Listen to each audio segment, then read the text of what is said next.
Wala na kami mauwi na bahay. Niisip ko nga rin yun, sir, kung saan kami ngayon. Ano, pupunta? Bahay. Wala naman kami nauuwian na.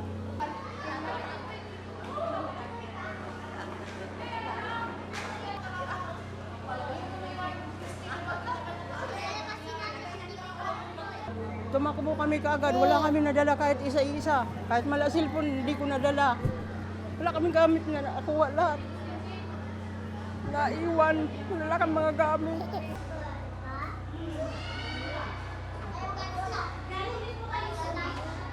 Nangyari po kagabi, actually nakakagulat po at saka nagpanik po yung mga tao po na kasama po namin kahapon doon. Gawa po na hindi po namin in-expect na magiging ganun po yung mangyayari na may babaha at saka may landslide po na mangyayari sa lugar namin for the first time po.